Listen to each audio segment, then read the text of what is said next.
Hello and welcome to today's video, which is all about dividing, repotting and growing nerines in pots. Now, nerines make the most fantastic pot specimen that can be grown really easily in a frost-free greenhouse such as this one. So let's get into it.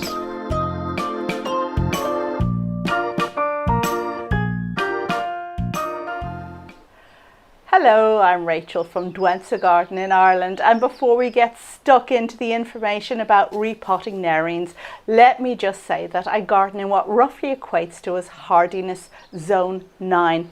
Now, we don't use that system here in Ireland, so just take it as a rough guide. It's important to remember that only Nerine Bowdeni and a few others like Pink Triumph can be grown reliably outdoors. The rest, the vast majority, need to be grown in a pot in my part of the world.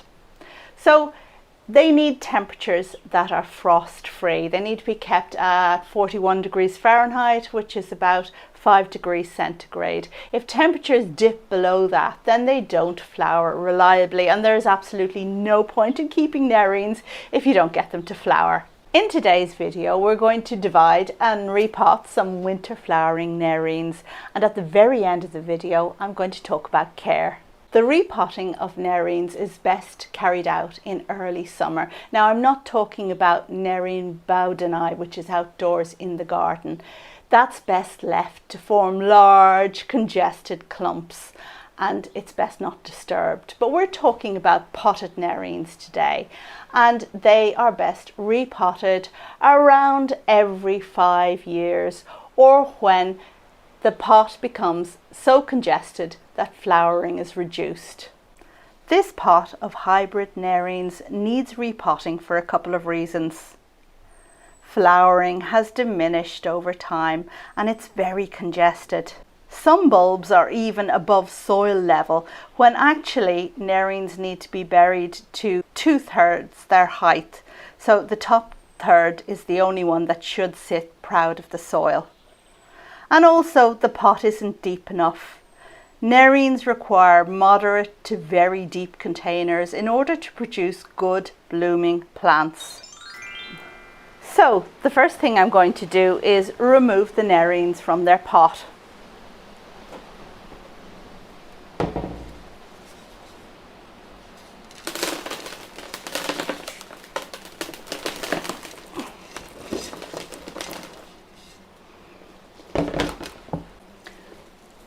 Now I'm going to remove the soil. I don't know if I have any active roots or if they've all gone dormant for the summer, but we shall soon see. Maybe one or two.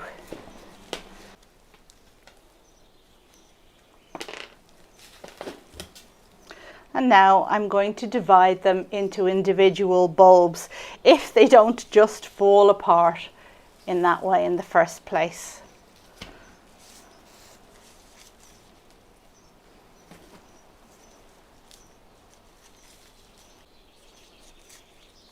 Some of these have live active roots, as you can see. So we'll try not to break those.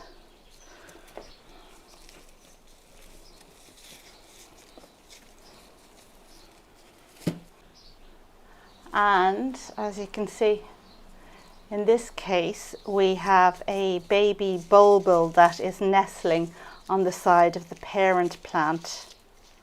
And I'm going to remove that because we're going to pot these on separately in kind of grow pots.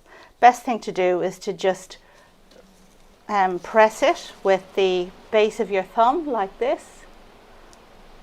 And with a bit of luck, it'll just remove. And in this particular case, we have gotten one good root with it.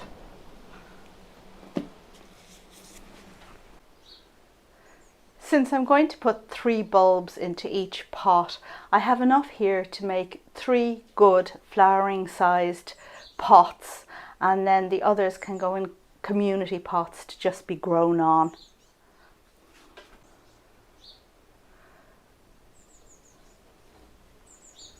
Little bulbs like this one will probably take 4 to 6 years to reach flowering size. Now, you peelers, and I know you're out there, kindly resist the urge to take off the outer layers of skin of the nerine.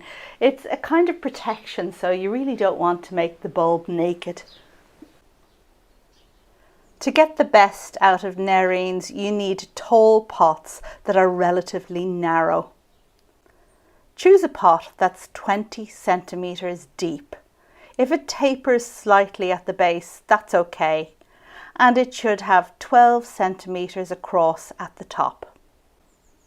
Pots would have approximately 2 litre capacity. And now on to the mix. Nerines are bulbs that need excellent drainage.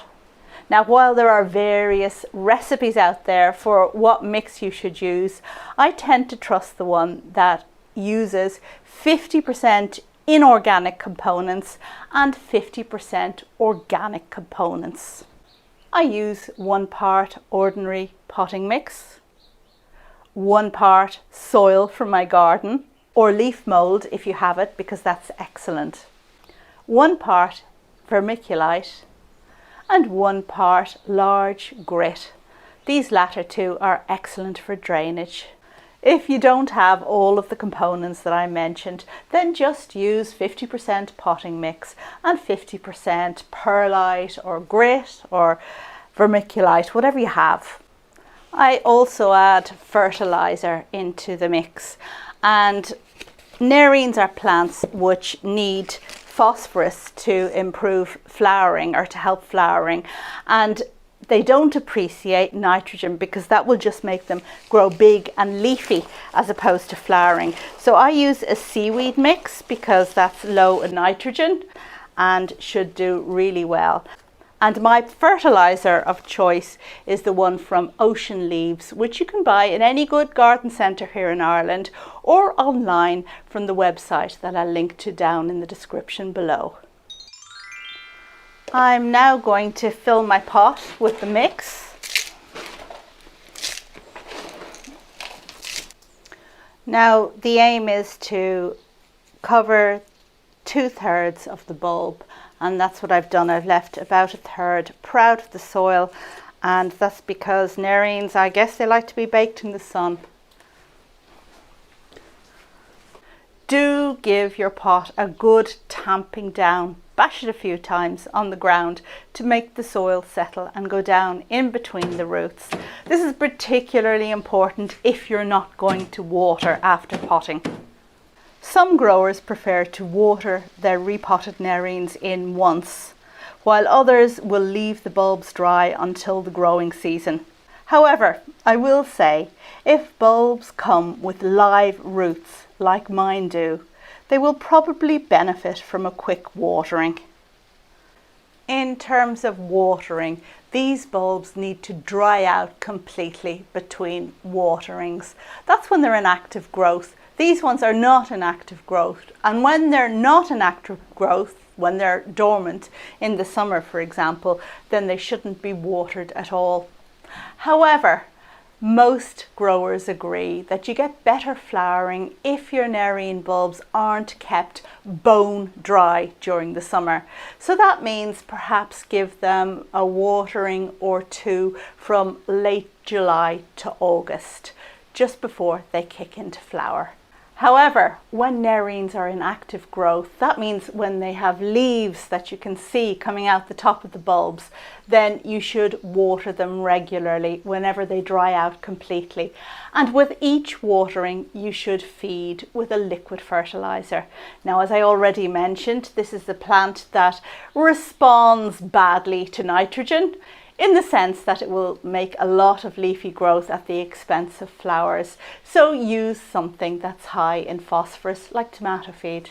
And while these are plants that like good light, many grow them in full sun in my part of the world, in the northern hemisphere, if temperatures exceed 30 degrees centigrade, then you're going to have to give your nerines some shade. The bad news is that nerines deeply resent root disturbance. So if you repot, you're probably definitely not going to get any flowers that year. But it's worth doing in the long term for the overall best flowering and best health of the plant. And having said that, it kind of brings me to the end of this video about repotting, dividing and growing nerines, which I hope you found useful. And if you did, please give the video the thumbs up. Please consider subscribing, which is always very much appreciated. And I will see you in the next video. Bye.